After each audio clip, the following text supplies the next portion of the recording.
할렐루야. 아멘. 네, 5월이 되었습니다. 이제 날씨도 지금은 비가 오지만 많이 따뜻해졌고 또 하루하루 정말 좋은 계절 안에서 살아가고 있는 것 같습니다.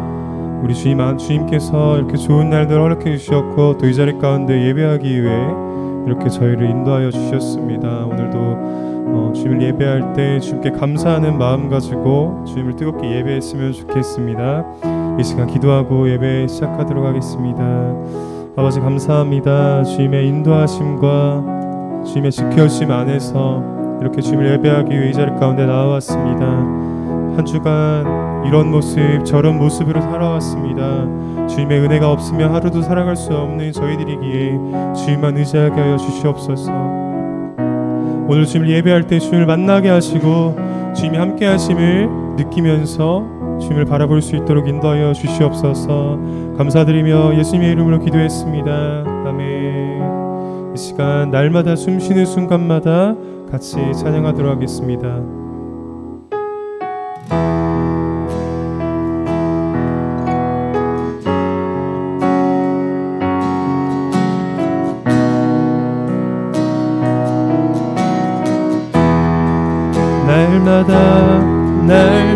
날마다 숨쉬는 순간마다 내 앞에 어려운 일 보내 주님 앞에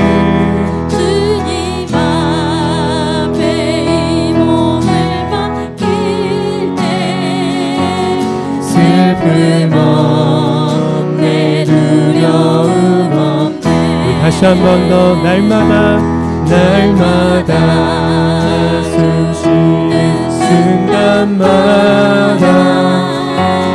내 앞에 어려운 일 보내 주님 앞에 이 몸을 맡길 때 주님 앞에 이 몸을 맡길 때 슬픔 없네 두려움 없네 주님의 그 자비로운 손길 내 그 자비로운 손길 항상 좋은 것 주시도다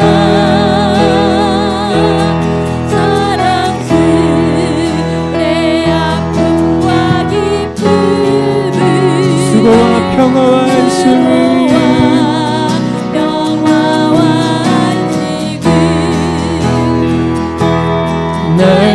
날마다 주님 내 곁에 계셔 자비로 날 감싸주시네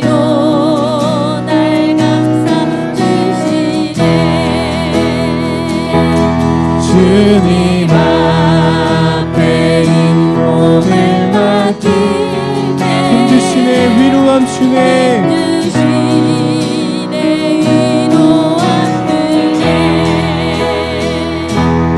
어린 나를 품에 안으시사 항상 평안함 주시도다 내가 살아 숨을 쉬는 동안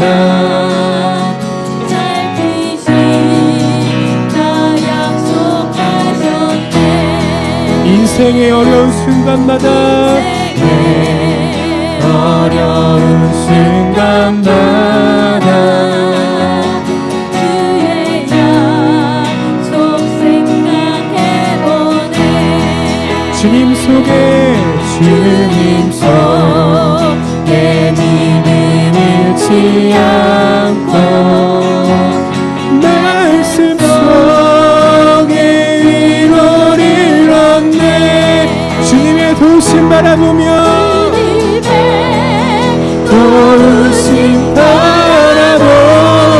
모든 어려움이 기도다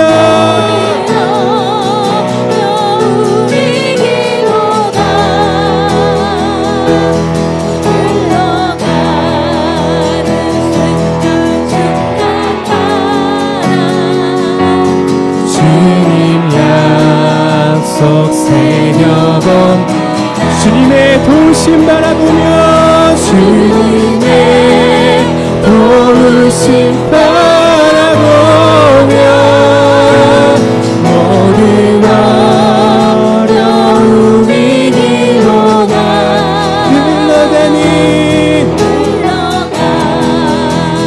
순간 순간마다 주님 약속 새겨봅니다. 한 번 더 주님의 도우심 바라보며 주님의 도우심 바라보며 모든 어려움이 일어나 흘러가는 순간 순간마다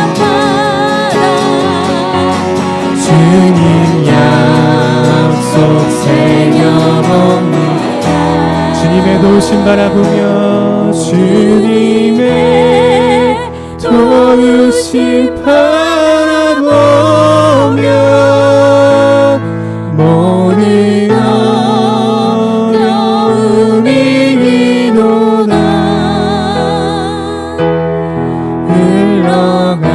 흘러가는 순간순간마다 주님 약속 새겨봅니다. 주님 약속 새겨봅니다.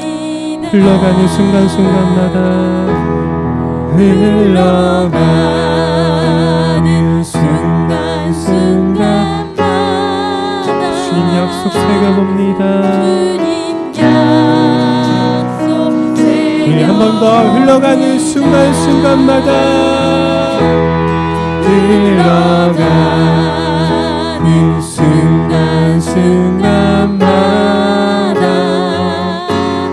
주님 약속 새겨봅니다. 주님이 언제나 우리의 도우심이 되십니다. 아멘.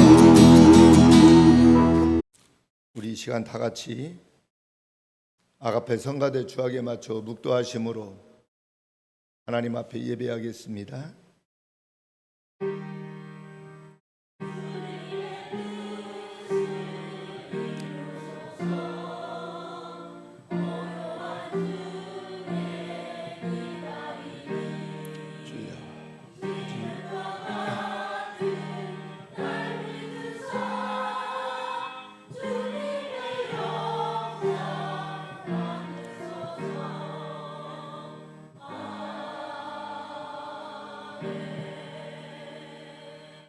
하나님은 영이시니 예배하는 자가 신령과 진정으로 예배할지니라.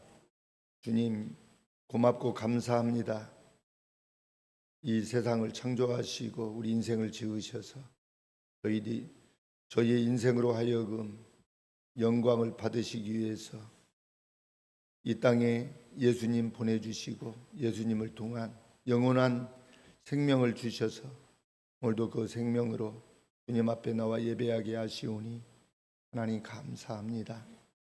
하나님 저희들은 늘 창조주 하나님을 우리가 인정하고 바라보며 그렇게 믿음으로 살아가고 있는데 아직도 우리 주님께서 창조한 땅에서 살면서 창조주를 알아보지 못하고 우리 하나님 문화에 빠지고 세속에 묻혀서 살아가는 못 백성들이 참으로 많이 있습니다.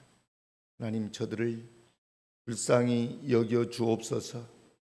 오늘 귀한 성회를 통해서 우리 하나님 예배하는 모든 자들을 하나님께서 축복하여 주시고 또한 하나님 말씀을 아버지 하나님여 증거하는 우리 선교사님에게도 은혜 베풀어 주셔서 하나님 말씀 받고 더 주님 선교하며 믿음으로 살아가는 저희들이 하나님 다 되게 하여 주옵소서. 오늘 귀한 성회를 통해서 선포되어지는 메시지가 이 나라 이 민족을 넘어서 세계 열방에 이르기까지 복음이 선포되게 하시고 복음이 들어가는 곳곳마다 회개와 함께 하나님 품으로 돌아오는 놀라운 축복의 성일이 하나님 되게 하여 주옵소서. 예수님의 이름으로 기도하옵나이다. 아멘. 우리 다 같이 자리에서 일어나실 수 오늘 하나님 말씀은 요한계시록 20장 1절에서 6절 말씀입니다. 우리 자리에서 일어나실 수 있는 분들은 자리에서 일어나셔서 오늘 우리 하나님께서 주시는 말씀을 우리가 믿음으로 받겠습니다. 요한계시록 20장 1절에서 6절 말씀 제가 봉독에 올리겠습니다.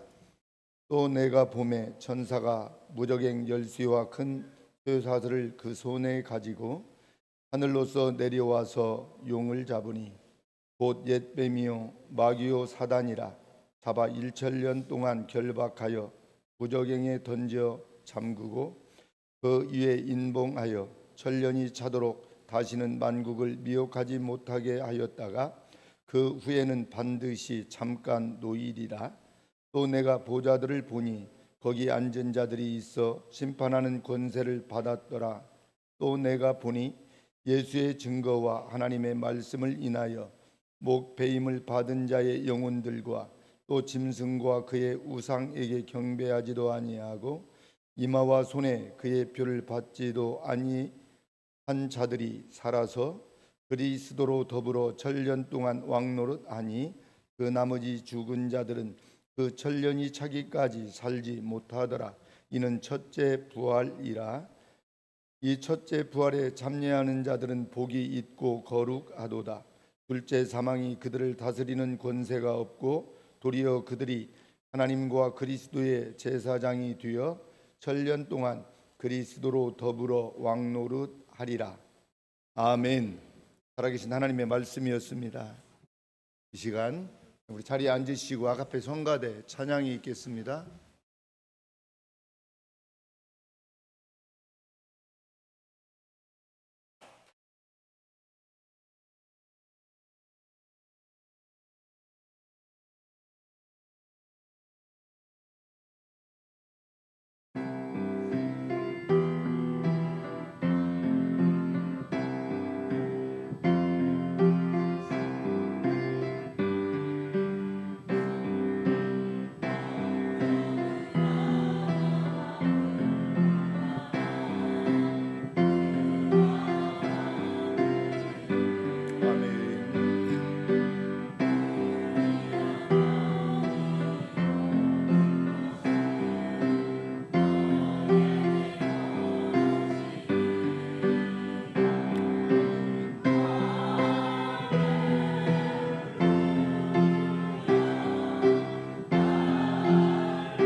아멘. 아멘. 할렐루야, 할렐루야. 한번 여러분들 같이 한번 하면 좋겠습니다. 손을 드시고 할렐루야, 할렐루야. 할렐루야. 아름다운 찬양을 우리 하나님 앞에 올려드린 우리 아가페 성가대 위에 할렐루야 찬양이 일생 동안 할 수 있기를 바랍니다. 우리 선교사님 올라오실까요? 우리들이 그동안 기도하고 그동안 일본 선교를 위해서 저희들이 부족하지만 조금씩 기도했는데 김규동 선교사님 젊어서 일본 땅을 밟고 일생 동안 이렇게 선교를 하고 계시거든요.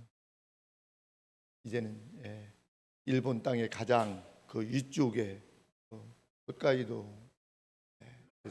복음을 전하시는데 오늘 어제 저희 교회에 오셨습니다. 그래서 오늘 귀한 말씀 전해주시게 될 텐데 오늘 제목 말씀이 주님 재림과 그 후 그리고 우리라는 제목으로 말씀해 주실 때 여러분 큰 은혜 받는 시간 여러분 되시기를 바랍니다. 자, 우리 선교사님 나오실 때 우리 오른손 드시고 할렐루야로 인사하겠습니다. 할렐루야.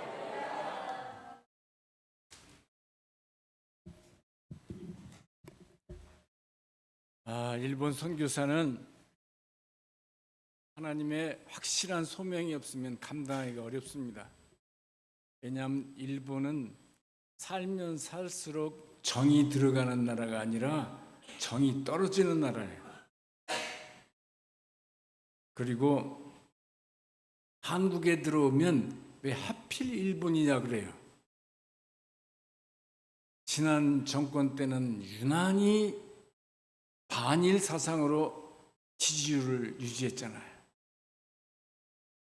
특별히 여기 전라남북도는 충실하게 또 그걸 따르잖아요. 그러니까 한국에 와도 쓸쓸하고 아니 전쟁터에 나가서 지치고 힘들고 상처도 많이 받았으면 돌아와서 좀 치료도 받고 위로도 받고 좀 잘했다고 이렇게 해줘야 마음의 트라우마도 좀 치료되는데 어디 의지할 데가 없어요. 그러다가 28년 안식년 한 번 안 하다가 이렇게 해가지고 아주 힘들고 어렵고 온갖 그냥 모독과 중상과 그것을 인터넷을 통해서 뭐 그 전에 최대 극좌파 테러 단체들한테 양팔 다 골절되고 이마 이쪽 광대뼈가 금이 가서 쫙 해서 이 밑에 뼈들은 막 으스러지고 그들은 죽었다고 NHK에 성명서를 내면서 유명인사가 됐습니다. 그렇게 돼서. 근데 그들이 죽이려고 할 때는 반드시 죽었는데 첫 실패자래요. 제가 부시 일어나서 주일날 빨리 교회 가야 되겠다는데 퍽 쓰러졌어요. 양발이 발목이 다 부러져 버린 거예요. 그렇게 해도 그것이 오히려 폭발적으로 제가 선교하는데 부흥이 됩니다. 주일 대예배 때 3,000명씩 모였으니까요. 특히 일본인들, 명문대생들, 동경대, 와사대, 박사학위 과정 애들이 막 집어치우고 따라오는 거예요. 자기들이 그렇게 나쁘게 한 나라에서 와서 그렇게 열심히 하는데 또 그 사람을 죽이려고 하는데도 자기는 일본 사람 주님의 사랑으로 사랑한다. 주님의 사랑이니까 사랑했죠. 저 그런 사랑 없어요.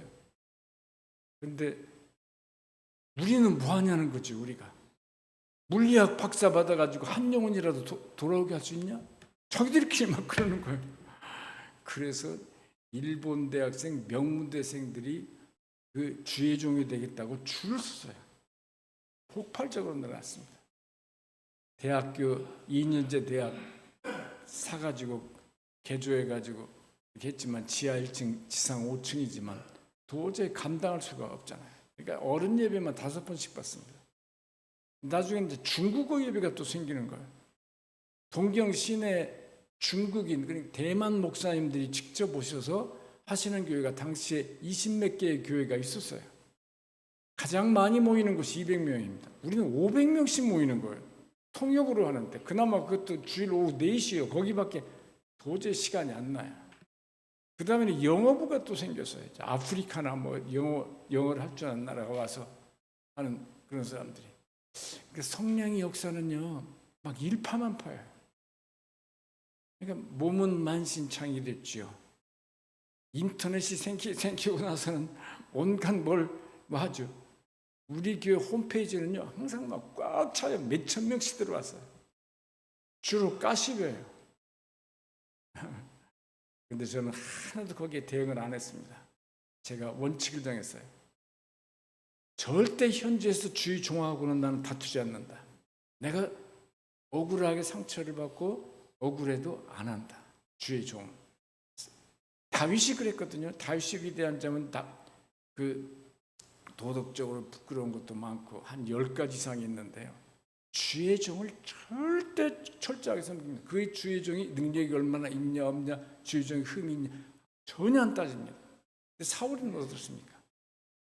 다윗 자기 사위인데 아무 잘못도 없는데 3,000명의 정병을 이끌고 죽이려고 쫓아다니잖아요. 그러니까 이리 쫓기고 저리 쫓기고 하다가 먹을 것이 없어서 라마나요시라고 하는 스승 사무엘이 은거하고 있는 그곳에 그 당시에 주의종들, 제사장들이 다 모였었습니다. 85명인데 그곳에라도 가서 뭐 먹을 것 좀 구해야 되겠다.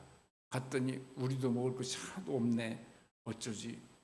그러나 하나 있어. 여기 제사 드리려고 하는 막으로 만든 그 지성소에 항상 비치하는 진설병이 조금 있네. 근데 율법에 보면 진설병을 먹으면 안 되거든요. 큰 죄에 해당돼요. 대제사장님 그것이라도 좋습니다. 좀 주십시오. 해가지고 덥스커스 먹었어요. 로마서에서 사도 바울이 그 비유를 들잖아요. 율법의 절대적인 것을 어긴 다윗도 죽지 않았지 않았냐. 그러면서 근데 그 85명을 사울이 나중에 알고 도액이라고 하는 첩자가 사울에게 가서 일러 바치니까 3,000명을 끌고 와가지고 그들을 도액을 통해서 다 죽여버립니다. 85명의 주의 종들. 여러분들 사울은요 그 등용되기 전에는 그도 효자였고요. 그도 겸손해서 이렇게 부르니까 뒤에 숨었지 않습니까? 일반적으로. 다윗의 다윗의 겸손하고는 뭐가 다르냐면 주님만 의지하면서 절대 주님 안에서예요. 근데 사울은 그게 아닙니다. 사람 눈치를 봐요. 전쟁에 나갈 때 먼저 제사를 드리거든요. 스승님 사무엘 스님이 오실 때까지 기다려야 돼요. 근데 일주일 돼도 안 와요. 그것은 대지수창이 불을 붙여야 되거든요. 백성들이 좀씩 자꾸 흐트러져요. 그러니까 할 수 없이 피치 못해서 그리스도 안에서는 피치 못해서 할 수 없이 이것이 되면 안 됩니다. 그 사람이 그거 넘기면 큰 상급을 받을 찬스를 차버리는 것뿐만 아니라 그 대가를 받기도 해요. 그러니까 자기가 그걸 집중하지 않습니까? 딱 하자마자 사무엘이 딱 나타나면서 얼마나 사무엘이 진노를 합니까? 망령된 짓을 했다고. 또 출애굽할 때 첫 번째로 본격적으로 이스라엘 백성들을 회방하고 했던 아말렉 족속들, 하나님이 이를 가르친 모양이에요. 500년이 지났어요. 사울을 통해서 철저히 진멸하라. 근데 가서 진멸하긴 했는데 왕족들하고 짐승들 건장한 것을 그대로 살려왔어요. 또 왜 이게 무슨 소리냐? 아니 제사 드리려면 얼마나 좋습니까? 또 왕족들은 여차하면 포로 교환하잖아요. 아주 그냥 사무엘이요 그냥 막 학을 띠면서 너는 이것 때문에 이 정권이 하나님의 축복으로 오래 갈 뻔했는데 이걸로 끝났다. 그러잖아요. 제가 힘들고 어려울 때 한국에 딱 와보니까 선교단체에 제가 기증했어요. 그 당시에 조그마한 단층집 19평 단층집이었습니다. 근데 선교단체가요, 요새 한국 선교단체가 배불러요. 아니, 부산까지 우리가 관리하기가 어려우니까 그냥 당신 이름으로 갖고 있으세요. 앞으로 선교사들이 많아지면 안식관도 좀 필요하고 하니까 아주 굉장히 섭섭했어요. 그래서 또 부산에 있는 큰 기독교 학교 그 가정하고 잘 알기 때문에 이거 좀 쓰시면 어떻겠습니까? 그러니까 여기 특수학교 뭐 하는데 교장 사택으로 쓰겠다고. 아, 그런데 그 학교는요 공무과도 있고 뭐 다 있거든요. 근데 지붕에 조금 비가 새는데 그 수리 비용이 얼마 듭니다. 이걸 좀 보내주. 너무 실망했어요. 거기는 그 정도는 큰 공무과 직원 통해 가지고 쭉쭉쭉 하면 세멘트 조금 하면 돼 가지고 그러는데 아휴 왜 거기에 남아 있었어요. 근데 그 재건축된대. 이거 집이 없어졌잖아요. 그때 우리 김삼수 목사님이 생각나서 김삼수 목사님 그 팀이 있습니다. 개척 미자리 그 목회자들의 모임 14분이 한번 제가 현역 때 오셔서 저희 교회 숙소에서 계시면서 우리 교회 어떻게 하면 그 불가능한 것 같은 일본에서 이렇게 50개 교회까지 개척하면서 하냐 이렇게 이제 견학까지 해서 오신 것 같아요. 시간이요 딱 한 번밖에 메시지를 시킬 수가 없어요. 훨씬 큰 교회 목사님도 오셨습니다. 근데 제가 기도하다 보니까 김삼수 목사님 시키시라는 것 같아요. 은혜 많이 받았죠. 그래서 김삼수 목사님에게 제 사정을 얘기하니 여기 오시라고 여기 빈방 많다고. 덥석 왔어요. 한번 신세리니까 1년 4개월이 걸렸어요. 물론 광주 무등산에 누구 어떤 신학교 부총장이 하시던 분이 이쪽으로 와서 좀 쉬라고 해서 돌아간 기간도 있었지만 무슨 말씀을 하시냐면 제가 올 때마다 많이 얘기한 것 같습니다. 가장 힘들고 어려울 때 그저 같은 심정이 되어서 받아주고 뭐 특별히 위로받은 것도 없습니다. 그것이 저 자신에게는요 얼마나 고맙고 힘들고 어려울 땐 이거 생각나요. 꼭 에덴 동산 갖고 잘 꾸며놨잖아요. 이렇게 교회가 도시교회들 이렇게 꾸며놓으면 성도들이 와서 좀 쉼을 얻을 거예요.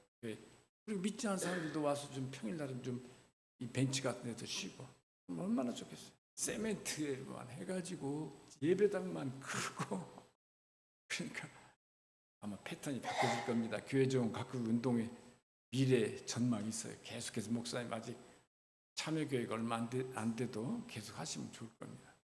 다시 힘을 얻어서 재파송으로 갔습니다.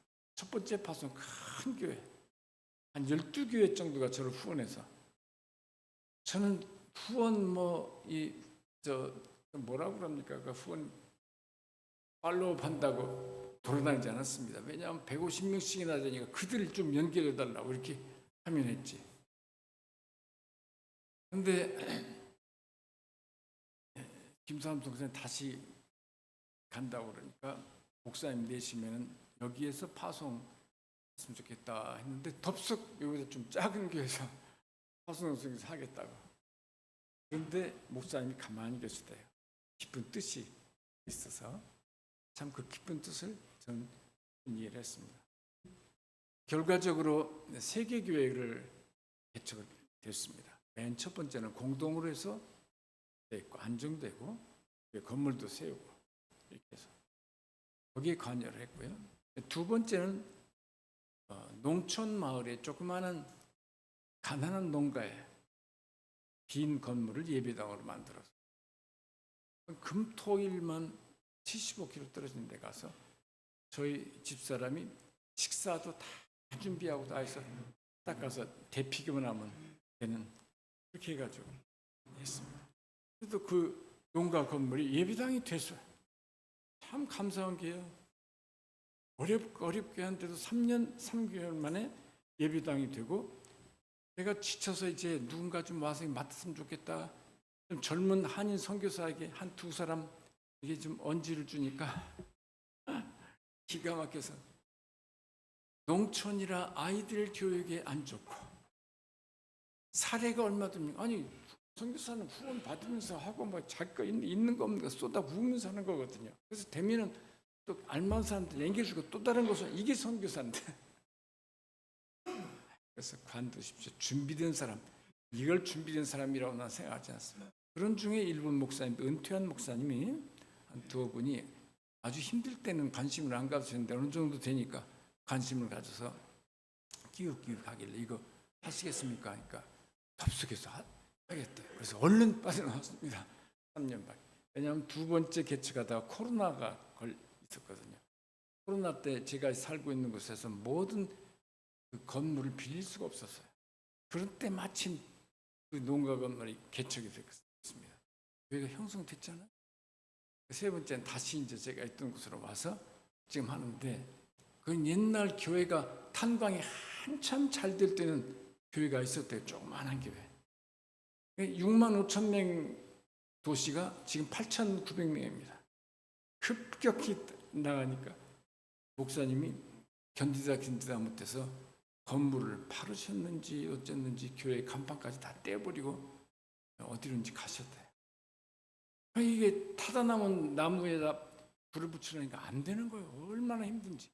그 사이에 창각기가 싹 들어와 버리고 절이 뭐 한 10개가 들어와 버리고, 최근엔 여호와의 증인까지 그 근처에다 건물 들어오거든요.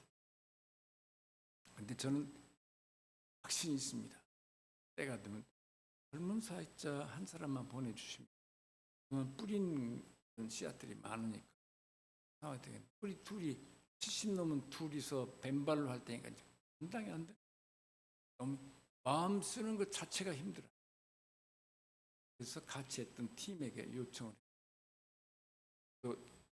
어려운지 아직 정확한 회신은 없지만 하나님께서 때가 되면 아까비라라는 것이 홋카이도에 딱 중간입니다. 삿포로에서는 100km 위에 떨어져 있죠. 반드시 하나님께서 예배당을 세워주셔서 없어진 교회를 재건시켜 줄 줄로 믿습니다. 잘 견디다가 지난 겨울엔 유난히 추워서 제가 봄 될 쯤 해가지고 그냥 몸이 심하게 앓았습니다. 한 달 동안 앓았어요. 그러다가 이제 한번 여기 와서 보고도 드리고 힘을 얻고 다시 돌아가려고 합니다. 성경에 예수님께서 오셔서 성육신으로 하셔서 고난을 받으시고 십자가에 못 박혀 돌아가실 것이다. 십자가에 대한 예언이 구약의 첫째 예언입니다. 하나님께서 사람이 되셔서 한 사람에게 인성과 신성이 겹쳤습니다. 그분이 죄를 알지도 못하시고 짓지 아니하시면 물론이고 알지도 못하신 그분이 죄인의 괴수 취급을 받으시고, 십자가형은 가장 무서운 형이고 수치스럽고 일주일 동안 서서히 죽어가는 그런 형이 십자가형입니다. 예수님께서 오직하면 사람으로서 겟세마네 동산에서 처리하시면서 아버지 하나님께 아버지 할 수만 있으시면 이 잔을 그냥 지나가게 하옵시고 그러잖아요. 할 수만 있으면. 예수님이 사람이시지만 전능하신 하나님이시잖아요. 어떻게 할 수만 있으면이란 표현을 하십니까? 저는 그 표현을 들으면요 통곡하고 싶어요. 아하, 예수님의 인생 33년을 보니까 자기 자신을 위해서 기적을 행하시지 않았어요. 자기 자신을 위해서. 그렇게 죽은 자도 살리시고 별 기적을 다 행하셨지만 자기 자신을 위해서 하시지 않습니다. 그렇게 해야 사람으로서의 앞으로 하늘나라 가서 예수님 만나면 예수님 나처럼 억울한 사람 없을 거라고 하소연할 사람이 없습니다. 그러나 내 뜻대로 마옵시고 아버지 뜻대로 마옵시고. 겟세마네 동산에서 세 제자를 데리고 왔지 않습니까? 베드로, 요한, 야곱. 뭘 요구하십니까? 내가 이 상황이 됐는데 너희들이 함께 열심히 기도해주고 해야 될 거 아니냐, 그렇게 말씀하셨어요? 아니에요. 한 시간도 그냥 옆에서 있을 수 없느냐? 그게 보통 인간입니다. 어렵고 힘든 사람들에게 무슨 말로 할까, 어떻게 할까 생각할 필요 없어요. 성령이 인도하신 대로 그냥 옆에서 오히려 가만히 있어주는 게 더 위로가 될 겁니다. 어설프게 말로 뭐 했다가요, 오히려 이 사람 깊은 속 사정을 모르면서 어설프게 얘기했다가요 더 속상할 수가 있어요. 예수님 그런 심리예요. 너희가 한 시간도 잠시 나와 함께 같은 마음이 되어줄 수 없었더냐? 그거예요. 근데 세 번이나 이렇게 하시는데 다 꾸벅꾸벅 줄잖아요. 여러분 왜 졸은지 저는 인간적으로 한번 생각해 봤습니다. 마지막 성만찬 하셨잖아요. 근데 마지막 성만찬 할 때 분위기가 우울했을 거예요. 슬펐을 거예요. 그러나 제자들은 뭐가 뭔지 모르는 거예요. 아직도 우리무정해요. 근데 예수님은 이제 십자가에 돌아가시고 이제 부활하시지만은 부활해서 40일 계시다가 이제 승천하실 거 아닙니까? 그러니까 많이 먹어라, 많이 먹어라 그런 분위기였을 거예요. 우리가 군대에 있을 때 가족들이 한번 면회 오면 뭐합니까? 잔뜩 싸가지고 오잖아요. 그날 밤 면회 받은 그 군인은요 밤새도록 화장실 왔다 갔다 하거든요. 그게 부모의 심정이에요. 거기에다가 마지막 성만찬 후에 성찬식을 하자. 첫 번째 성찬식 거행하지 않습니까? 우리는 이렇게 조그만하게 이렇게 하잖아요. 이스라엘 성찬식 그게 아닙니다. 큰 대접에다가 포도주예요. 포도주스가 아니라 포도주예요. 그래가지고 자기가 마실 만큼 마시고 이렇게 종이로 딱 옆으로 줘요. 그 다음에 떡은요 이만한 떡이에요. 뛸 만큼 뛰는 거예요. 한번 돌아왔죠? 더 마시고 싶으면 더 하는 거예요. 그러니 배는 부르지요. 취기가 올라오지요.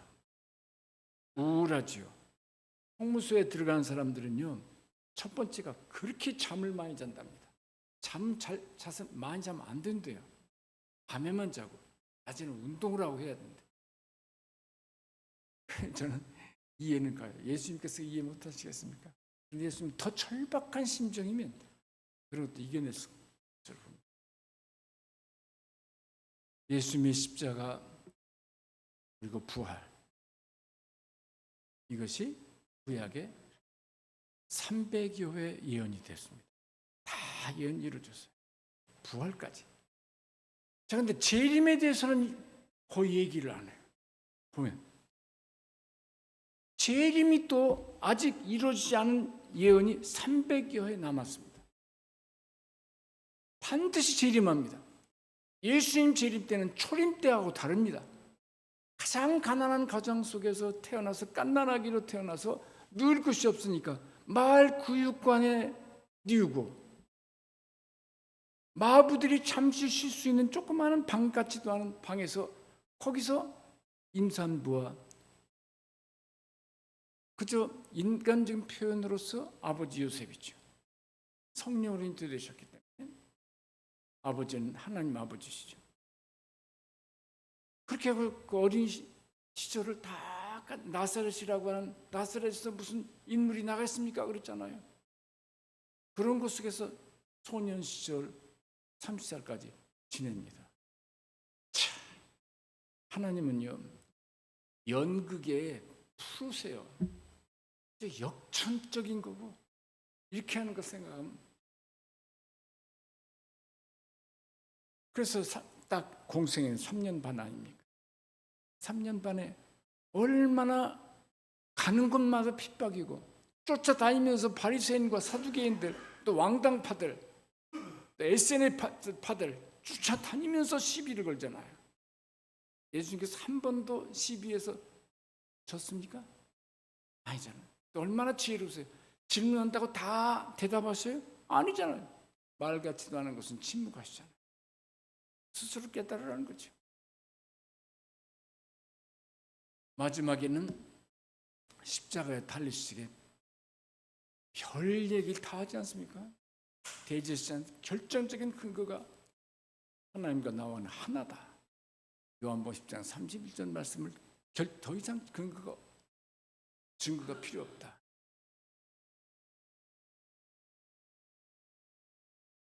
예수님이 당하신 인격 모독이나 채찍을 맞을 때의 그런 아픔이나 십자가에 달리실 적에는 정식으로 일주일 동안 서서히 죽는다는데 오직 하면 체력이 지내서 6시간 만에 심장에 파열되십니까? 그러시고서 사흘 만에 부활하셨죠? 제자들이 누가 믿습니까? 여인네 사람이 부활하실 걸 바라보고서 찾아갔습니까? 아닙니다. 장례의 절차를 제대로 못해서 금요일 날 오후 3시쯤이었으니까 한 6시 해질 때부터 그들은 안식일이잖아요. 서둘러서 왔기 때문에 그것이 죄송해서 그걸 보충하려고 왔지 않습니까? 그러니까 장례식 참 중요해요. 저는 젊을 때요. 예수 믿었는데 그런데 나이 들으니까 그거 아니에요. 참 이 일을 다 갖춰서 기독교인은 예배도 드리고 고인을 좀 그리워하고 추앙하고 그런 분위기가 돼야 합니다. 예수님께서 40일 계시잖아요. 그때는 새로운 전도 하나도 안 하셨습니다. 여태까지 전도한 사람들이 다 낙심하거나 옛생활로 돌아가거나 부활하신 거 보면 뭐해? 이런 사고방식들이 막 팽배해서요. 그 사람들 하나씩 찾아가면서 11번을 찾아가시면서 다 회복하셨어요. 어떻게 회복하셨어요? 다른 거 안 했습니다. 나다 나 봐. 이게 아니에요. 말씀으로 막 구약 성경 속에서 쭉 나온 중요 메시지마다 예수님께서는 반드시 죽으시고 사흘 후에 부활하실 것이다. 그게 핵심이에요. 그러면서 회복시켜 주잖아요. 그래서 올리브 감람산에서 500여 제자들 앞에서 승천하시면서 이 모습으로 다시 오겠다 그러셨어요. 그러나 그 때는 나도 모르고 아버지 하나님만 아신다. 근데 이것이요 그때부터 지금까지 AD 29년부터 지금까지 하니까 이제 조금 있으면 이제 1000년이 지나가요. 2000년이 지나가요. 그러니까 이제 피식하는 분위기가 있어요. 기독교의 최대 경계는요 피식하는 분위기. 영성이 식어져요. 그럼 이제 세상의 눈이 돌아가요. 세상은 번쩍번쩍해요. 얼마나 유혹하려고 하는 게 많습니까? 텔레비 킴 요새는 텔레비 또 프로그램이 얼마나 많은지요. 이번에 오니까 제 방엔 텔레비가 안 돼서 너무나 감사했어요. 텔레비가 안 된대요. 그 별 프로가 다 있지 않습니까? 한 번 돌아가면 밤새워. 스포츠 텔레비도 얼마나 많아요. 재림 반드시 되는데 여러분들 요한계시록 1장을 보면요 어떤 모습으로 재림하십니까? 어린 나이 초라하고 내가 죄인을 부르러 왔지 의인을 부르러 왔느냐 이런 말씀 정반대입니다. 예수 믿고 구원받고 확신 있는 의인들을 부르러 오십니다. 데리러 오십니다. 물론 천년왕국을 지나고서 저 천국이지만 그리고 그렇게 기독교를 핍박하고 예수 믿는 사람을 바보 취급하고 그렇게 한 사람들 철저하게 심판으로 오십니다. 이것이요 곧 다가와요. 마태복음 24장을 보세요. 그때 종말 현상은 어떤 현상이 일어납니까? 첫 번째는요 지진과 기근과 칼이라고 했는데 전쟁이에요. 지진이요 빈도수나 강도가 빈도수가 점점 많아지고요 강도가 이제는 딱 했다 하면 최하 5에서 7이에요 7 이상은요 그 메타기에 측정할 수가 없어요. 이 2011년 일본의 동일본 대지진이라는 그때 정확하게 시신들을 죽은 시신들만 2만 명입니다. 그러나 태평양 쪽으로 간 사람들이요 행방불명된 자는 얼마나 또 많은지 몰라요. 일본은 철저하게 화장인데요 그때는 화장을 시설이 안 돼요. 그러니까 산꼭대기에다 계속 매장했어요. 7m밖에 안 돼요. 거기서 동경 한복판까지 250km가 떨어졌어요.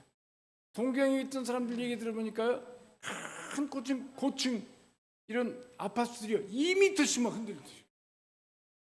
거기 엘리베이터도 다 수답이고 전기도 다 수답이고 거기서 50층 된 사람 내려오느라고 고생 많았겠어요. 전철은 다 수답이고. 그 지역은요, 그 지역 가장 피해가 심했던 곳을 그 당시 저희 교회 했던 곳이 36교회가 있었습니다. 전국적으로. 로테이션에 가면서 매주 가서 밥에서 체육관에 있는 사람들을 먹이고 그들이 필요한 거. 일본은요 체육관에 쫙 남 있잖아요. 그럼 한 사람 한 사람 필요한 다 다르잖아. 다 줘가지고 연락하면 동경에 있는 우리 교회에서 트럭을 빌려가지고 거기서 필요한 걸 다 해가지고 다음날 싹 와요. 직장인들이나 학생들 계속할 수 없잖아요. 그러니까 한 3박 4일마다 로테이션을 해요. 국민일보에 와서 취재하고 현지에서 막 취재하고 막 그랬어요. 그런 거 노리고도 한 것도 아닌데 하여튼 할 수 있는 대로 힘 타는 대로 그냥 주님의 사랑을 실천하는 거예요. 우리가 일부러 기독교 그 유니폼도 안 입었어요. 이런 거 해가지고 예수 믿으라고 또 한다. 아니 그렇죠. 예수 믿는 게 최대의 복이니까 어떤 것을 해도 좋은데 그런 걸 또 가십으로 해요. 이 사람들 그냥 너무 싫어가지고요. 그럼 일체 교회 이름도 내지 말고 유니폼 속에서 하지 말고 다만 그래도 이건 안 된대요. 성도들이 십자가는 그래야 되겠다. 그래 십자가는 해라. 등에다 빨간 십자가. 아이고 이렇게 하니까 여러분들 한숨이 안 나오겠습니까? 제가 부산의 제일 큰 교회 목사님 앞에서 이런 말씀하니까 개인적으로 그래도 선교사한테 일본 사랑해야지 해요. 당신께서 좀 여름에 안식 뭐를 가지고 홋카이도로 와서 쉬고 싶대요. 홋카이도 오시가지 하는데 한 2개월 있으면서 주일날마다 이제 선교사들이 이제 교회 소개했는데 큰 교회가 하나도 없는 거예요. 거기 갔다 와서 짜증을 내시는 거예요. 아니 사회자가 장로님이 작업복으로 와서 오전에는 일을 하다가 주섬주섬 온 것 같아. 헌금 시간인데 준비도 안 하고 주머니에서 부실부실 하더니 동전 몇 개 이렇게 집어넣어. 아니 목사님 그래도 일본 사람 사랑하셔야지요 하고 싶어요. 그 뒤에는 그런 말씀 안 하시더라고요. 그러니까 선교를 조금이라도 경험해본 사람하고 안 사람은 달라요. 말하는 게. 선교학에서 얘기하는 거 이론하고. 근데 이 교회에서는 제가 올 때마다 환영을 해주고 하니까 너무 감사하다는 말을 한다는 게 너무 길었습니다. 스승님께서 선교복은 짧게 하라고 했는데 어쩌다가 그냥 울컥해가지고 아까 찬송의 은혜를 받아가지고 오늘도 보니까 김태수 장로님 온 가족이 그냥 사모님은 안주하시고 두 아들은 우리 장로님은 지금도 방송 여기서 봉사를 하시잖아요. 박정만 장로님 오늘 직장에서 빠져나올 수가 없어요. 사모님 김선희 원사님 찬양을 해. 옛날보다 더 꾀꼬리 목소리 하시고 지휘자 권사님이 여전하시고 지금도 그렇게 시편 다 외우셨죠. 보니까는 이번에도 또 호천하신 분들 여러분들요. 아무리 인간적으로는 슬프더라고요. 외롭더라고요. 오늘 아침 하는데 감사해야죠. 불편한 마음으로 이렇게 지내시다가 하늘을 박수 치면서 환영을 해야 돼요. 우리 김산수 목사님 그분들의 유고를요 동산 안에다가 다 의미가 있고요. 하나님께서 모델을 세우신 지금은 숫자가 이루어지면 절대 낙심하지 마시고 잘 버티세요. 한국의 새로운 모델이 있습니다. 요한계시록 1장에 보면 예수님께서 다시 오실 때는 굉장히 무서운 얼굴로 오셔요. 여러분 화려하고 빛이 나고요. 흰 백마 흰 세마포를 입으시고 왕관을 쓰시고요. 많은 관을 쓰셨다고 했지만 그래가지고 타락하지 않은 천사군이 두 종류가 남아있습니다. 전쟁의 천사군, 천사장 미가엘이죠. 기쁨 소식을 주는 가브리엘. 전쟁의 천사군이 빈말 타고 이 온 우주, 지구 전체를 한번 나팔이 빡 불면 갑자기 나타났습니다. 데살로니가서 5장 1절에서부터 보면 한밤중에 도둑같이 임하신다고 그래요. 도둑같이. 그러나 택한 백성들에게는 짐작할 수 있는 낌새를 이렇게 보여주셔요. 그래서 마태복음 24장에 지진이 당도하시면 점점 심해지고 기근이 심해지고 지금 온 세상에 지구상에 식량이 충분합니다. 지금 80억 가까이 있지만 80억이 다 굶지 않도록 돼 있대요. 그런데 욕심 때문에 이걸 무기화하잖아요. 그래서 식량 기근도 나고 아프리카에는 구제단체 속에서 그 아이들 그 처참한 모습을 참 인간의 죄악이라는 게요. 어디까지 해줘야 될지 몰라요. 여러분 살아계신 동안에 경제가 이제는 좋다는 얘기 들어봤어요? 한 번도 못 들어봤어요. 맨날 문제가 경제래요. 경제가 안 좋대요. 지금 한국이요. 지금 1년 넘게 흑자예요. 무역이요. 엄청나게 뛰어오르고요.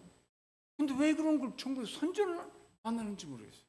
그러니까 이번에 총선인가 전 저기서 인터넷으로 한번 봤더니 대파가 뭐예요 그거? 그 가격 때문에 해가지고 현재 여당에서요 정무감각에 빼어난 사람이 하나도 없는 모양이에요. 정무감각에 빼. 그게 문제예요. 점점 잘 살수록 자기 분위기가 되는 거예요. 아니, 옛날 못했다를 생각해서 야 이제는 좀 감사하자, 더 나누자 이래야 성숙한 나라인데 그래도 미국이 그러잖아요. 아직도 미국이에요. 그래서 유럽이 그래도 좀 그 다음이고 한국이요 기독교가 엄청나게 아주 미숙해요. 밖에서 보니까 너무 미숙해요. 교회에서 이럴 때는요 옛날에 한경지 목사님이나 김중건 목사님이 팍 일어나서 무슨 큰 대회를 했잖아요. 한 번 하면요 그 부차적인 파급 효과가 어마어마하게 가요. 엑스플로 14 한 번 했더니요 우리 한국교회 부흥이 패턴이 달라졌다고 선교 학자들은 이구동성으로 얘기를 합니다. 그게 쇼가 아닌 거예요. 김사람 목사님 발부둥 치시는 것 같아요. 선교시 여기서 뭘 하는지 세미나를 가끔 하시잖아요. 제가 다 점검해봐요. 발부둥 치세요. 발부둥 치다가요 지쳐가지고 목사님도 지쳐가지고 아이고 나도 못하겠다 팍 쓰러져가 무릎을 팍 쓰러져 그때 안에 그 기적을 일으키실 겁니다. 제가 테러당한 만시장에서 픽 무더기 운동에서 일어날 때부터 제가 목회했던 것이요 파격적이었어요. 일본 기독교 역사에 전례가 없어요. 아마 후기에도 되게 힘들 거예요. 딱 10년 됐습니다. 이제 금년 가을이 10년입니다. 50개 교회 그 당시 36개가 완전 경제 자립했어요. 건물은 44개 했습니다. 6개 모자랐습니다.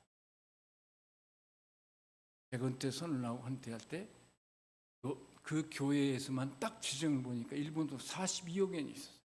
현찰. 한국 돈으로 한 500억입니다. 한국에다가요 사단법인을 만들어놨어요. 거기에다 170억 있었어요. 해놓고 왜? 150명의 풀타임 사역자들이 은퇴하고서 슬픈 눈물 흘리지 않게 여기 가서도 보다는 버리고 저기 가서도 그렇게 하고 일본 선교 일본에서 헌신한 사람 더더군다나 그들에게 눈물 흘리지 않게 하겠다. 그들 자녀들에게 능력이 있으면 유학까지 다 보낼 충분한 돈이었어요. 그 당시 한국인 예비비로 해놨잖아요.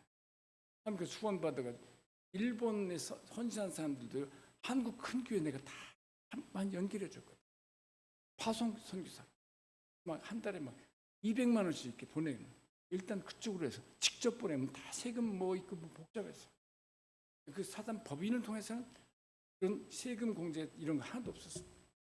다 해놨어요. 미국의 큰 장로교회하고도 연관을 해가지고 여차하면 일본이 미국에 약하거든요.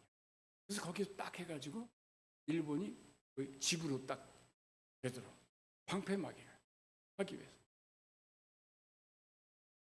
그런데 이렇게 와 보니까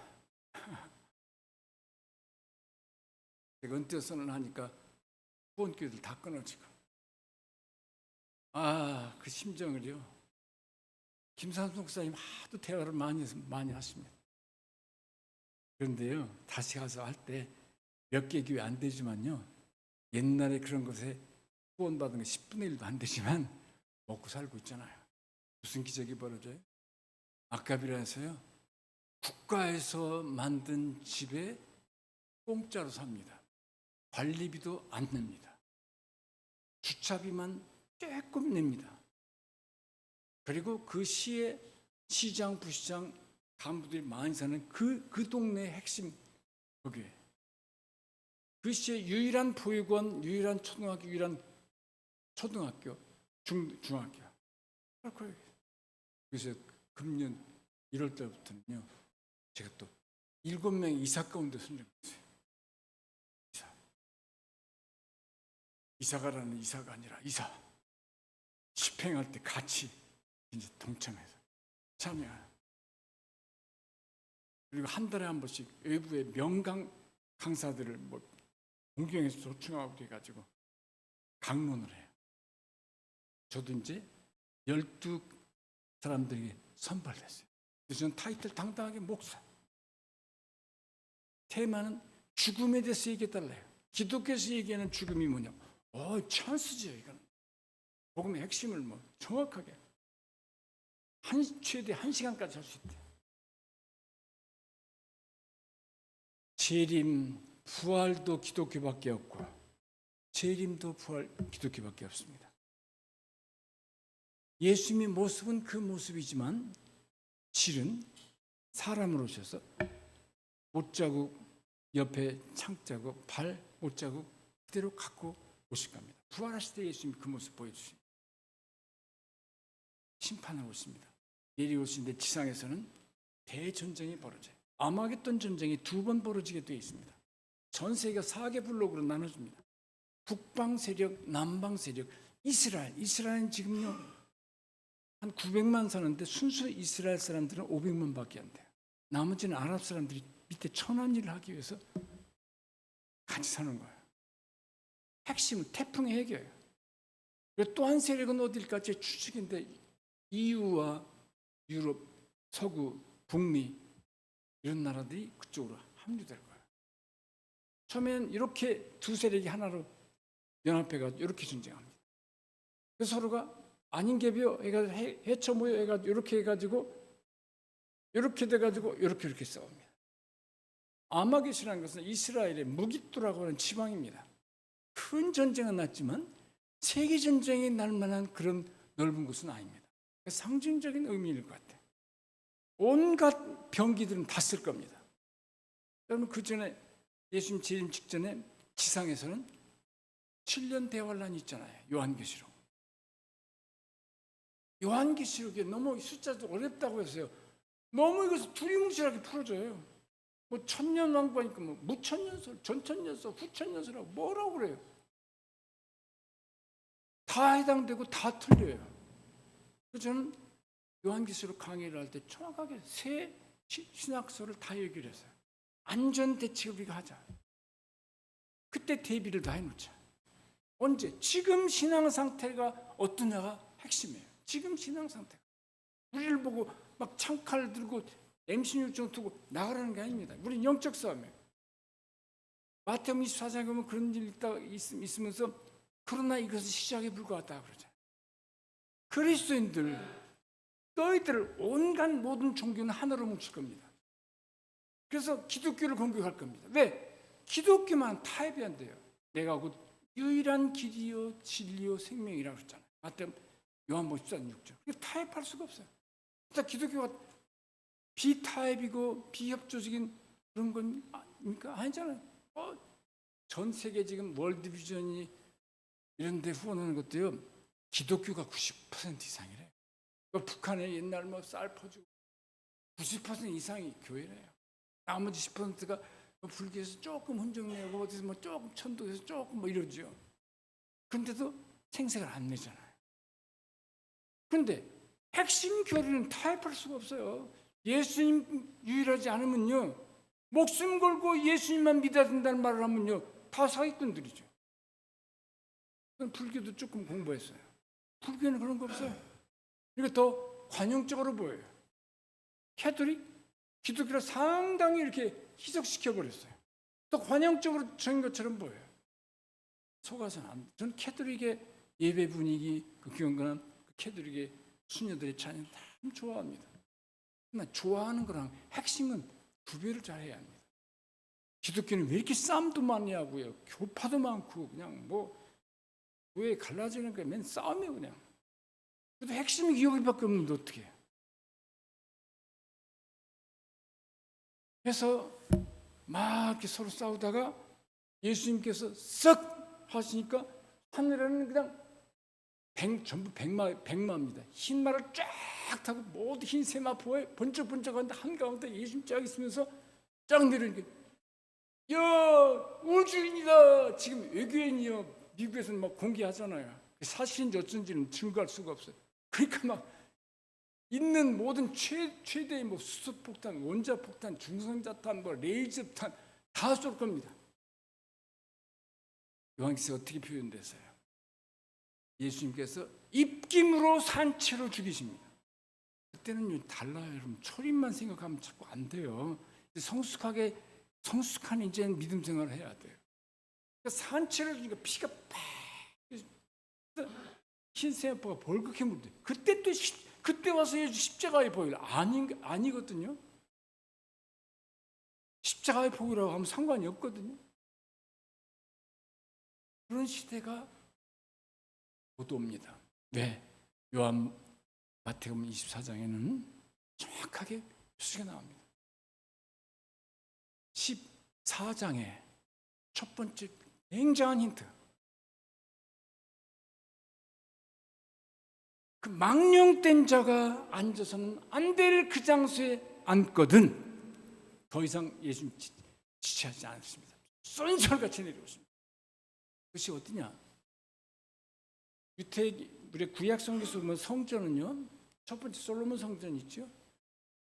그러나 바벨론의 느부갓네살을 통해서 철저하게 진멸되죠. 그리고 그 안에 있는 거룩한 용기들이요 다 뺏어가잖아요. 다 옮겨놔요. 그리고 중요한 쓸만한 사람들은 다 포로로 데려갑니다. 아주 힘이 없고 이런 사람들 농사 땅이 피폐되지 않게 해서 남겨놔요. 70년입니다. 근데 이 바벨론이 쉽게 무너져요. 메데 바사. 메데라는 나라와 바사라는 나라가 연합해서 침공합니다. 바사가 약했는데 메데를 흡수해요. 바사의 초대왕이 고레스예요. 고레스라고 하는 인물은요, 참 신비한 이름이에요. 이사야서에 어떻게 나오냐면요, 이사야서가 그 시대가 오기 150년 전에 예언했어요. 이름도 고레스. 그 초대 왕, 고레스 왕이 태어나가지고 왕이 돼서 꼭 하나님의 그런 종교만이 아니라 모든 종교 했지만 특히 거기에 굉장히 관용을 베풀었어요. 그래서 이 예루살렘 성전 기물 전부 가지고 당신들 귀국하세요. 그리고 거기에 따른 비용을 국고에서 다 대주라고. 그렇게 하고 조금 더 죽었어요. 그 다음 후손이 하다 보니까 우리 할아버지가 명령한 걸 안 지키네. 그래 이게 뭐야 해가지고 할아버지가 명령하시고 전체라 전 세계를 다 지배할 때 그렇게 했어요. 70년 동안 됐으니까 노예 세원에 노예 근성이 또 남았어요. 가자마자 성전 재건을 하니까 사마리아 사람들 얼마나 방해합니까? 사마리아는 북이스라엘 혼합된 민족이거든요. 이들이 순수 하나님 사상으로 산 사람들이 힘이 교회를 중심해서 어마어마하게 폭발할 것을 아니까 그걸 두려워했어요. 또 음모를 하고 편지를 보내고 해서 중단이 되잖아요. 십몇 년 흐릅니다. 그때 학계라고 하는 뽕나무 농부가 성령이 임해가지고 4번의 짧은 메시지를 하지 않습니까? 빨리 성전 지라. 니들 성전 안 짓고 니들 집은 멋지게 지어가지고 니들이 집이 잘 될 것 같아? 막 이런 표현을 하고 그래요. 두 번째에서 열심히 나무들을 캐가지고 하잖아요. 근데 이들이 아무리 해도 솔로몬 성전보다는 초라해요. 그래가지고 마음들이 약해져 있으니까 학계를 통해서 또 명령해. 옛날 솔로몬 성전보다 지금 초라해 보이지만 하나님 눈으로 볼 때는 옛날 성전보다 훨씬 영광스럽다. 이런 메시지를 격려를 해요. 근데 시작은 했는데 완성을 못해요. 그 뒤에 스가랴서에 나오는 스룹바벨 여수와 두 사람 중심에서 재건을 합니다. 쭉 재건을 하다가 말라기 시대가 와요. 좀 초라했어요. 이것을 헤롯이 백성들의 마음을 얻기 위해서 대대적으로 개축 공사를 합니다. 46년이 걸립니다. 그러나 AD 70년 로마의 티투스라고 하는 사람을 중심으로 해서 이스라엘을 멸망시킬 때 예루살렘에서만 100만 명이 죽잖아요. 돌 하나 첨 놓이지 않게 쫙쫙이 다 파괴되잖아요. 서쪽 벽 한쪽만 남았어요. 그 지금 예루살렘에 가보면 통곡의 벽이 나온 거예요. 그 옆에 거대한 이슬람 회교 교회가 세워졌습니다. 여기가 지금 태풍의 근입니다. 예루살렘을 가보면요, 이슬람, 유태교, 천주교, 그리고 기독교에서는 알미니안주의, 인간의 자유주의를 네 종파가 딱 분할하고 있습니다. 이스라엘 사람들은 예루살렘 수도를 옮기려고 그래요. 미국부터 벌벌 떨었어요. 지난 트럼프 대통령 때 마지막 그거 하려면 좀 첫 해부터 해야 되는데 마지막 퇴임을 몇 개월 앞두고 텔아비브에 있는 총영사관을 대상을 흘러 옮겼어요. 멀때같이 막 아랍 지역에서 대들었죠. 그러나 꼭 했어요. 바이든 대통령이 되자마자 다시 안 했는데 하면서 싹 텔아비브로 옮겼어요. 다음 대통령 트럼프가 될 확률이 지금 굉장히 높잖아요. 근데요, 제3성전이 세워집니다. 세 번째, 제3성전은 그 이슬람 성전 돔인 그 자리인 줄 알았어요. 언제까지? 최근까지. 그러나 정밀하게 고고학자나 이런 역사학자들이 연합해서 해보니까 그 자리가 아닌 거예요. 바로 그 자리 옆자리예요. 딱 비어 있어요. 그래서 이스라엘 사람들은요, 1948년 5월 시온심의 찬양을 부르면서 돌아왔잖아요. 그 이야기는 마태복음 24장 36절인가에 나와요. 가지에 싹이 나기 시작합니다. 이게 1948년 이스라엘 재건을 말하는 거예요. 그때부터 지금까지 얼마나 흘렀죠? 76년, 77년째입니다. 이스라엘 사람들은요, 이스라엘 조직은요, 세계적으로 전 세계 흩어져 있는 1,500만을 통해 가지고 거기에 따른 비용 다 준비해 놓고요, 설계도까지 다 준비해 놓고요, 여기 땅 하면 딱 들어가서 금방 아마 1, 2개월 사이에 성전, 최고 좋은 성전 만들어낼 거예요. 그 성전을 이스라엘 백성들은 목숨 걸고 국군으로 생각해요. 바로 그 성전 자리에, 예수님이 앉아야 될 자리에 마지막 적그리스도 용과 거짓 선지자와 악한 짐승이란 말이 영어로 비스트거든요. 생각해. 미국의 그 에어포스 1 대통령 전용기가 2대입니다. 비스트예요. 단 소름 돋치더라고요. 왜 짐승이라는 타이틀을 붙여요? 미국 대통령이 타고 다니는 전용 자동차 비스트입니다. 저 스위스에 유엔의 지부가 있어요. 굉장히 영향력 있는 그 건물 이름이 The Beast. 뭔가 이상치 않아요? 마지막 아마겟돈 전쟁 때는요, 개구리들이 막 여러분 전 세계적으로 지금 군대 전투복이 어떤 색깔이죠? 개구리색으로 다 바뀌어졌어요. 북한도 지금 바꾸고 있어요. 얼룩덜룩. 저는 그걸 볼 때요, 이것도 뭐 우연일치 뭐 어쩌고저쩌고 또 말쟁이들이 그래 나도 그거 알아. 그 7년 대활 환란도요, 말 그대로 7년일지 상징 그 잘 몰라요. 나도 잘 모르지만은 다니엘 때부터 보면 1260일, 42개월, 3년 반 이렇게 나눠서 해요. 중간 휴식 기간에는 뭘 할까지도 상세하게 다 기록되어 있잖아요. 왜 그걸 안 믿어요? 성경을요, 첫째는 직역을 해야 합니다. 그리고 나서 영적으로 묵상하면서 각종 그런 참고서적도 좀 해보면서 해요. 참고서적을 해보니까요, 별 참고할 만한 게 없어요. 세상에 큰 재벌의 경제 연구소가 다 있습니다.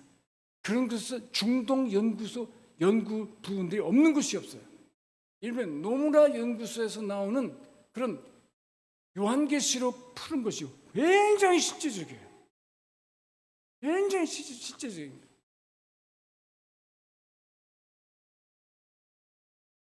여러분 7년 대환란 동안에 일곱인, 일곱 나팔, 일곱 대접입니다.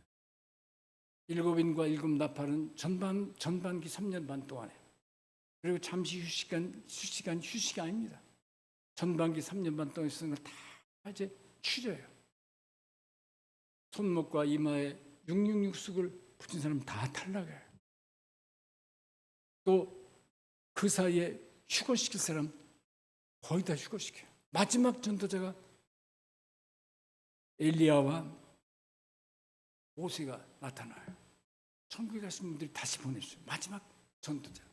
그들도 막판에는 하나님께서 불러가죠. 거의 없어요. 그럼 그때까지 성도들이 남아죠. 그래서 성도들이 환난 당하는 것이 나와요. 그런데 왜 7년 동안은 일치 안 한다?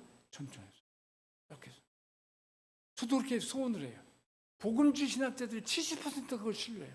나도 그렇게 되면 좋겠어요. 성도들 그 어려운 환난에. 여러분 7년 대환란 때요, 사람들의 이 지구상에 3분의 2가 다 죽습니다. 동물도 다 죽습니다. 바다의 물고기들도 다 죽습니다. 식물도 다 죽습니다. 꽃도 초도 살아있는 것은 다 3분의 2가 싹 정확히 3분의 2입니다. 해가 핏빛이 됩니다. 달빛이, 해가 어두워지고 달이 핏빛이 됩니다. 별이 여기저기 막 떨어집니다. 바다에 화스러운 그런 무역상이나 크루즈 이런 거, 거기도 3분의 2가 다 깨져버립니다. 여러분, 남아있는 사람들 3분의 1 남아있죠? 회개합니까? 더 악해집니다. 더 악해진다고 표현해요. 더 거짓말 많이 하고 더 나쁜 짓 많이 하고. 후반부 3년 반 동안은요, 7대접이에요. 그때는요, 천국의 핵심은요, 보좌라고 그래요. 보좌는 아버지 하나님, 성자 예수님, 성령님이 핵심이에요. 그리고 네 생물이 있어요. 모든 피조물의 대표예요. 그리고 쫙 살아가지 않은 천사들이 둘러싸여 있어요. 아버지 하나님께서, 성경에 아버지 하나님이 저 얼굴을 보여주잖아요. 보좌와 이 모습만 보여요. 예수님이 어린 양으로 나와요. 성령님이 7 촛대로 나타나요. 다 나가라고 해요. 보좌실에서 다 나가라고 해요. 왜 그러죠? 7대접에 하나씩 부을 때마다 그 저주스러운 지상의 심판이 너무너무 무서운 거예요. 그런 예가 없었어요. 예수님이 거기에서 아버지 이거는 너무하시니까 좀 고정하시죠. 이렇게 할 상황이에요. 그러니까 다 나가라. 담당 천사들이 하나씩 부으래. 그때도 3분의 1 인도 남아요. 아무리 여러분들 하나님을 안 믿고 하더라도요, 이 교회에 대낮에 와서 술 취한 사람이 고래벌에 소리 부르면서 교회 저주하는 거 봤어요? 한 번도 못 봤어요. 어릴 적부터. 아무리 믿지 않더라도 교회가 어떠한 것 그들이 느낌으로 알아요. 본성으로 알아요. 마지막 3분을 남은 사람들은 하나님의 이름을 노골적으로 하나님 이름을 욕한대요. 그런데 이 사람들 천년왕국 때 살려주세요. 예수님께서 재림하셔서 지상을 쫙 정리하시거든요. 그래서 에덴 동산화 시켜요. 예수님 재림하실 때 하늘에서는 지금까지 믿다가 가신 분 있잖아요. 그 영혼들이 천국이 아니라 천국의 대합실 같은 나그네 계세요. 그분들이 예수님 재림하시면서 쏜살같이 육체의 부활을 가지고 흰 세마포를 입고 종려나무 가지 하나를 들고 예수님의 신부의 자격으로 잠시 구름 위에 머무세요. 그래서 지상이 이제 대전쟁이 다 끝나고 싹 예수님의 능력과 천사들 통해서 깨끗하게 되고 지구 전체가 에덴 동산을 뜰 때 내려오세요. 그러면 살다가 예수 재림하면 뭐하냐? 두 번째 우리가 부활돼요. 정확한 것은 데살로니가전서 4장 13절부터 18절까지 정확히 딱 한 번 나옵니다. 휴거라는 단어는 거기 하나예요. 지금은 휴거라고 표현하지 않아요. 들려 올려. 순식간에 우리 모습이 없어지는 거예요. 가장 경건한 잘 믿는 사람들이 시장에서는 다 행복불리 얘기해요. 순식간에 육체의 부활을 가지고 인생을 보냈고 예수님 신부의 자격을 짜겠어요. 그게 두 번째 부활. 오늘 6장에 보면 이게 첫째 부활이라. 그렇죠? 첫째 부활이요. 혼인잔치에 초청받은 신부들이에요. 요한계시록에는 7번에 걸쳐서 축복이라는 단어가 나옵니다. 1장 3절. 하나님 예언의 말씀을 읽는 자, 듣는 자, 실천하는 자, 복되다. 극단적으로는 읽기만 해도, 듣기만 해도, 실천을 하기만 해도 복되다. 1장 3절. 두 번째는 14장 3절에 13절에 벌거벗은 부끄러운 모습을 보이지 아니하는 자는 복되다 그랬어요. 성도라고 하지만 부끄럽지 않은 부끄러운 옷을 그 세마포 옷이거든요. 십자가의 보혈로 인한 흰 세마포 옷이에요. 이게 구원의 상징이에요. 근데 이것을 옷이 없어요. 이건 정확하게 예수님의 순환 고백과 보혈로 인해서 구원받은 사람이 아니에요. 근데 그런 걸 다 통과해서 세마포 자기를 부끄러운 것을 가려주는 있는 자는 복되다. 세 번째가 16장 15절에 주 안에서 죽는 자들은 복되다. 그러니까 성도들이요 갑자기 너무 슬퍼할 필요 없어요. 더 복된 것으로 가는 거예요. 이것을 계속 슬퍼하는 것은요, 아이고 이거는 그 분위기를 망치는 거예요, 사실.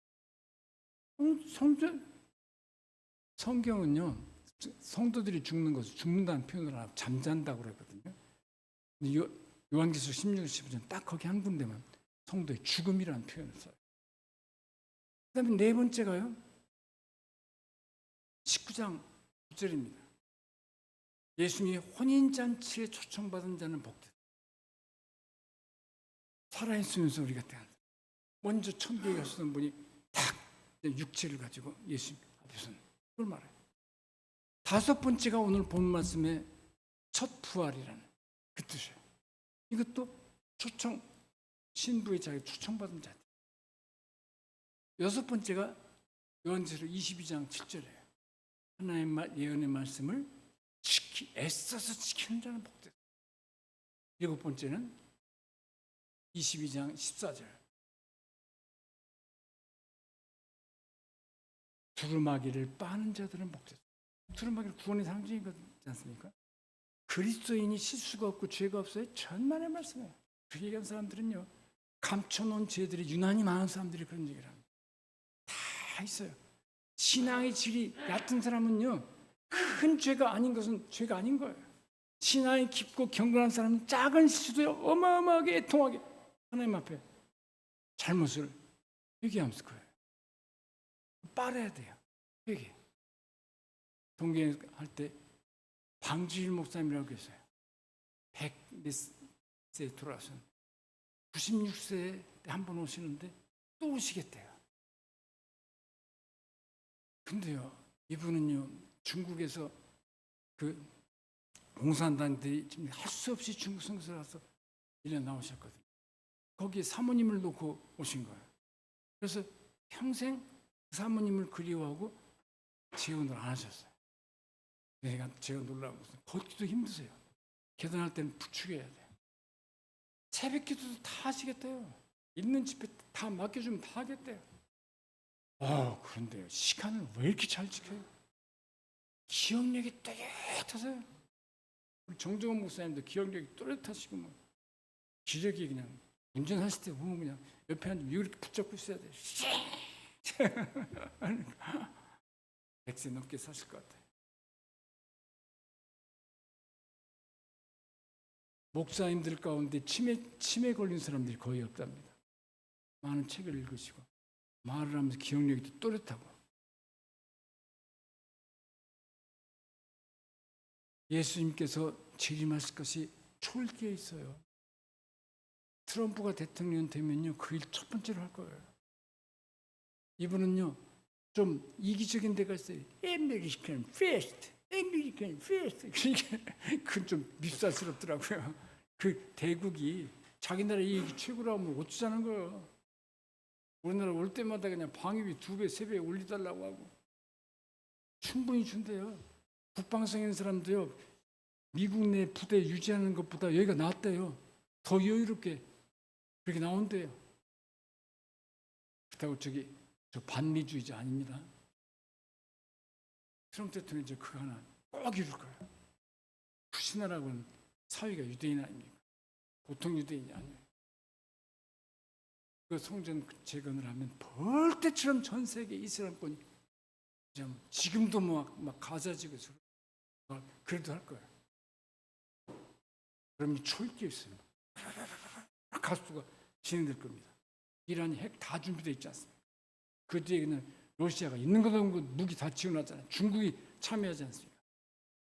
이 동남아시아도 지금 회계권이 싹 점령해서 인도네시아 2억 몇천만 가운데요, 90%가 회교도들이에요.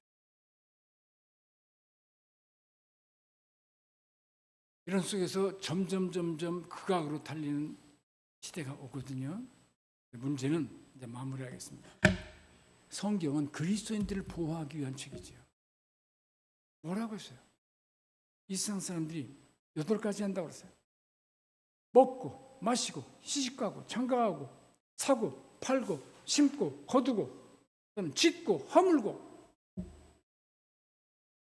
아니 먹고 마시고 그만큼 잘 먹어요. 한국은요, 부자들이요 다이어트 한다고 막 야단해요.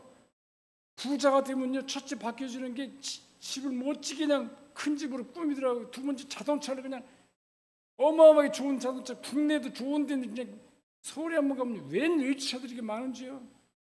거기다 한국에는 클렉슨 소리가 그냥 탱크 소리 같아요. 그냥 해도 알아듣는데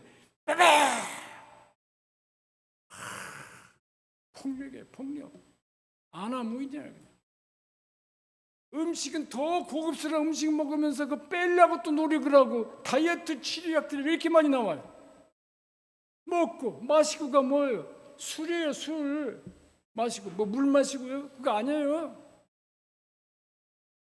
시집가고 장가가고 이미 갔어요.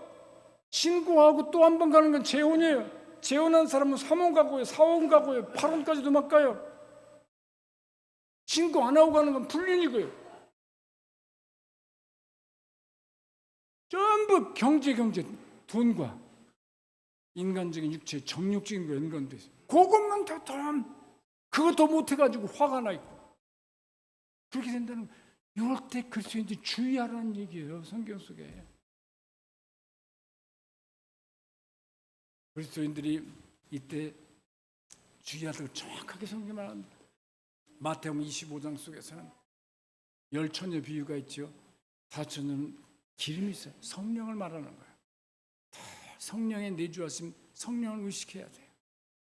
성령님이 좋아하시는 건요, 예배 좋아하시고요, 남 도와주면 좋아하시고, 전도 최고 좋아하시고요, 구원의 확신을 가져야 돼요.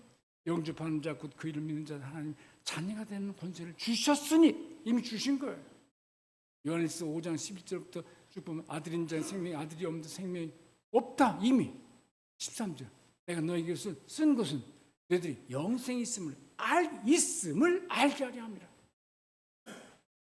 이 교회에서 이거 막 흔들어 버려요. 조금만 잘못하면요 돈이 다 없어지고요 지옥불이 들어가는 것처럼 막 협박을 해요. 그거 복음 아니에요. 그거. 그런 사람도 잘못을 범해요. 그러니까 회개의 기회가 있고 세마포스 빤다는 표현이 있지 않습니까? 회개예요. 방지인 목사님은요 그런 말씀 하나 잊어버리잖아요. 모든 기도는 회개 기도부터 해야 그게 진짜다. 자기가 그렇게 살아오신 거예요. 기억력이 있다. 마태복음 25장의 두 번째 비유는 뭡니까? 달란트 비유 아닙니까? 5달란트, 2달란트, 1달란트. 달란트는 재능과 은사예요. 2달란트 이상 안 받은 사람이 없어요. 성령 받은 사람. 달란트는요 있는 힘껏 써야 돼요. 자꾸 열매가 많아지게 해야 돼요. 그거 삼가한다고 그건 겸손이 아니에요. 1달란트 받은 사람은 그것까지 빼앗기잖아요. 그리고 쫓겨나잖아요. 세 번째 비유는 의인과 악인, 양과 염소 비유 아닙니까? 너는 내가 병들을 찾아왔고 배고플 때 뭘 주었고 노루에서 줬고 우리가 언제 그랬습니까? 너희 형제에게 안 한 것이거든. 믿지 않은 사람보다도 우선 형제에 관심을 가지라는 거죠. 얼마나 상급받을 조건이 많아요. 성경에 마태복음 5장 8복을 보세요. 심령이 관한 자는 복이 있나니 천국이 저희 것이며 애통한 자는 복이 있나니 유를 받을 것이며 온유한 자는 복이 있나니 땅을 기업으로 받을 것이며 의에 주려 목마른 자는 복이 있나니 배부를 것이며 긍휼히 여긴 자는 복이 있나니 긍휼히 여김을 받을 것이며 마음이 청결한 자는 복이 있나니 하나님을 볼 것이며 화평케 한 자는 복이 있나니 하나님이 찬이를 그걸 받을 것이며 여덟 번째 의를 위하여 핍박을 받는 자는 복이 있나니 천국이 저희 것이며 천국이 저희 것이며에서 여덟 번째 것이라고 맞춰서요. 천국이 저희 것이며라는 사람은요 자꾸 승화시켜야 돼요. 그 마지막에 뭐라고 그랬어요? 나로 인해서 너희가 핍박을 받고 애매한 소리 거짓말로 너희들 인터넷을 통해서나 뭐나 막 중상모리 받은 거 기뻐하고 즐거워하래요. 너희 선조들이 그랬대요. 그러면서 천국에서 너희 상이 큼이라고 그랬잖아요. 상급 신앙에 대해서 얼마나 많이 얘기해요. 상급 신앙 얘기하면 안 그죠? 이상한 사람들이 뭐가 이상한 거? 똑바로 정신 차리고 여러분들 주님 대림이 가까울 때 어떻게 믿어야 되는가? 두리뭉실하게 믿지 마세요. 좀 튀세요. 자꾸 튀어야 됩니다. 가족 일가 친척들 가운데 여러분들 믿지 않는 사람 많잖아요. 여러분들 가족들 어릴 적부터 핍박 많이 받았을 거예요. 한국은요 좀 장애로 태어나면요 별말을 다 하면서 가족들로부터 핍박이요 죽고 싶을 정도로 크대요. 그 일생간데 주님의 사랑으로 사랑해야 돼. 왜냐하면 한 번 죽으면 정한 것이요 히브리서 9장 27절 그 뒤에 심판이 있으려. 심판이요 영생이냐 영벌이냐예요. 네 번째 부활이요 천년왕국이 지나면 백보자 심판 때 믿지 않는 사람들이 다 부활됩니다. 그들도 다 부활돼요. 근데 그들은 심판받기 위해서 부활돼요. 그러고서 천국 갈 사람은 진짜 천국으로 보내고 지옥 갈 사람은 진짜 지옥으로 보내요. 누가복음 16장 이하에 읽어보세요. 자세히. 부자와 나사로의 비유. 나사로가 어디 갔죠? 지옥 갔죠? 얼마나 겸손하게 구해요. 물 한 방울만 자기가 한 사람 나사로를 통해서 얘기하라.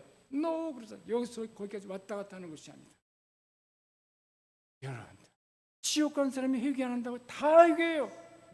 그 부자가 뭐라고? 내 살아있는 5 형제가 있는데 나사로로 달려서 한 번만 그 집 다 돌게 하라고. 그 형 모습을 좀 전하라고. 그래서 그들은 여기 오지 않게 해달라는 거예요. 문제는요 지옥에 한 번 들어가면 못 나온다는 것입니다. 회색 분자들이 있어요. 나쁜 짓을 많이 안 했지만요 예수만 안 믿었어요. 단테의 신구에 보면 지옥이 12군데로 나눴죠. 맨 위에 있어요. 근데 소망이 하나도 없는 거예요. 회색이에요. 감옥도요 정치가들이 들어가면요 험한 일 안 시킨대요. 그 안에서 막 폭력 행사 못하게 한대요. 소망이 없어요. 맨날 잠만 잔대요. 천국도 계단이 있다고는 하지만요, 다 기도할 수 있대요. 싸우면서 해야 돼요. 어디 터지면서 해야 돼요. 우리가 때려 쓰는 건 전도가 아니죠. 나쁜 가족들이 얼마나 핍박을 많이 한 겁니까? 저는요, 별 핍박을 다 받았어요. 발로 채이는 건 보통이고요. 저를 많이 핍박한 사람부터 예수를 잘 믿더라고요. 나중에. 그러고서 어느 단계에 보면 주님께서 하세요. 야, 규동아, 이제 그만. 질렸다, 배부르다. 그런 마음이 있어요. 생각하기도 싫어요. 그러니까 네 가족이 원수일러라 그러시잖아요. 거기까지 해보세요. 거기까지. 편지 보내고 또 보내고 매일 보내고. 야, 이제 그만둬. 너는 입만 뻥끗하면 할 말이 그렇게 없냐? 예수님 말고 없냐? 그런 얘기가 돼요. 예수쟁이죠. 그런 식으로 하다 보면 그것이 다 상급이 될 줄로 믿습니다. 기도하겠습니다. 주님, 오늘 5월 5일 주일인데 귀한 시간을, 부족한 종을 이렇게 시간 주셔서 감사합니다. 주님, 다시 올 날이 지금 초일기입니다. 돌아가는 것이 너무나 지금 뻔한데 아직도 잠에서 깨어나지 못하는 것처럼 그리스도인들도 감사하지도 못하고 기뻐하지도 못하고 기도 내용도 늘 자기를 위해서, 가족을 위해서만 하고, 하나님 아버지, 정신 차리면서 주님 안에서 상급을 많이 받는 이 교회와 성도들이 되어지게 주시옵소서. 예수님 이름으로 기도하옵나이다.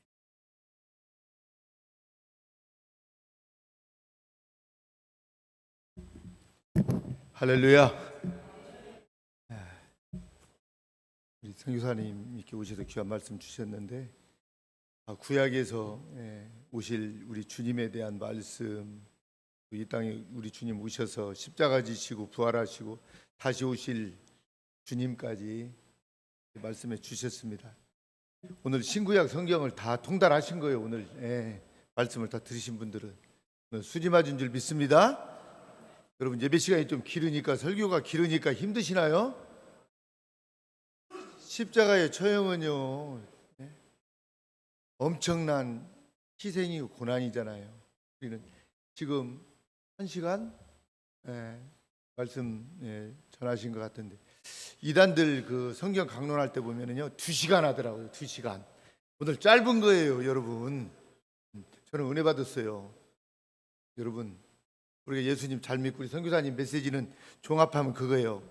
우리가 지옥 가지 말고 어떻게 해서라도 다 천국 가야 되고, 우리 두고 온 부모, 형제, 자녀들도 다 예수 믿고 여러분 천국에서 만나야 될 줄 믿습니다. 우리가 지금 5월을 이렇게 시작하고 또 가정의 달을 맞이했는데, 우리가 5월 한 달은 두고 온 우리 부모, 형제, 자녀들, 믿지 않는 분들 위해서 기도해서 천국에서 다 만날 수 있기를 바랍니다. 그래서 우리가 이제는 우리의 죄를 대속하시기 위하여 십자가에 돌아가시고 부활하신 우리 주 예수 그리스도의 크신 은혜와 하나님 아버지의 지극하신 사랑과 성령님의 감동, 감화, 인도하시고 역사하심이 재림에 대한 신앙과 믿음과 소망을 갖고 어서 오시옵소서. 주님이 오실 날을 바라보고 기대하며 소망 가운데 사는 사랑하는 성도들 위해 지금으로부터 영원까지 함께 계시옵기를 간절히 축원하옵나이다. 아멘.